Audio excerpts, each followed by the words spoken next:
Bonjour à tous et bienvenue pour cette nouvelle vidéo sur les bons étudiants. Aujourd'hui, nous allons voir les composantes d'un vecteur.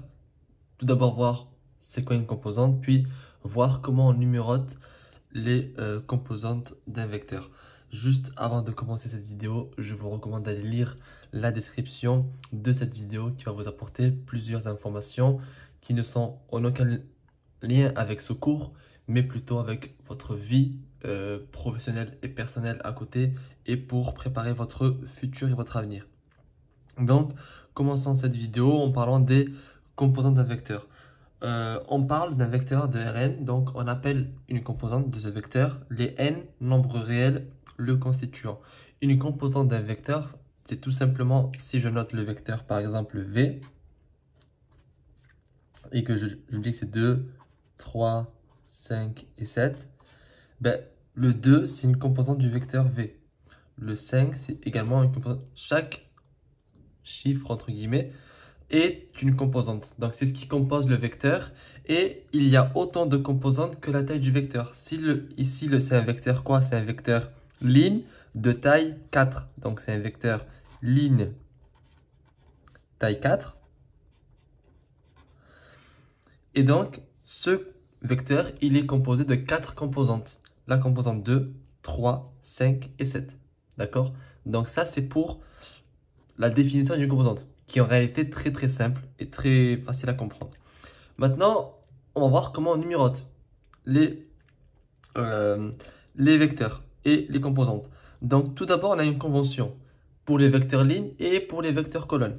Pour les vecteurs colonnes, on numérote de haut en bas pour les vecteurs colonnes. C'est-à-dire qu'un vecteur colonne, si par exemple, j'ai un vecteur, je l'appelle le vecteur W, et on va dire c'est 5, 9 et 11. Ce vecteur-là, je vais le numéroter de haut en bas. C'est-à-dire que 5, ce sera la première composante. 9, la deuxième. Première, comme ça on ne s'en pas. Deuxième. Et 11, la troisième. Donc, quand vous avez un vecteur colonne, vous savez en fait qu'on va numéroter les composantes de haut en bas. D'accord? Et pour ce qui est des vecteurs lignes, c'est de gauche à droite. C'est-à-dire que si on a un vecteur, on va dire le vecteur z, et que c'est, allez, on va dire 1,3, 4 et 7. Alors, on va le numéroter de gauche à droite. Ici, j'ai la première composante. Ici, j'ai ma deuxième composante. Et ici, j'ai ma troisième composante. D'accord? On numérote de gauche à droite. Donc, nous allons faire un petit exercice en réalité très simple pour que vous puissiez comprendre. Ici, j'ai le vecteur, du coup, c'est un vecteur ligne aux colonnes. C'est un vecteur ligne. Donc, je mets un L. De taille 1, 2, 3. Donc, taille 3. Ma première composante, c'est quoi? Ici, vu que c'est un vecteur ligne, je numérote de gauche à droite. Donc, de gauche à droite. 1, 2, 3. Donc, 4, ça sera ma première composante. Ma deuxième composante, donc, ça sera le 10. Et ma troisième composante, ça sera le 11. D'accord?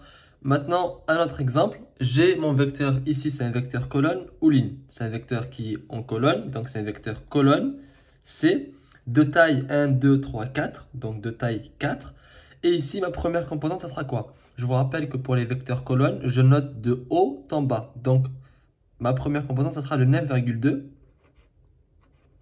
Ensuite, ma deuxième composante, ça sera le moins 3. Ma troisième composante, ça sera le 2. Et ma quatrième composante, ça sera le 1. Et voilà, ça c'est pour numéroter les composantes d'un vecteur. J'espère que cette vidéo vous aura été utile et je vous dis à très vite pour une prochaine vidéo sur les bons étudiants.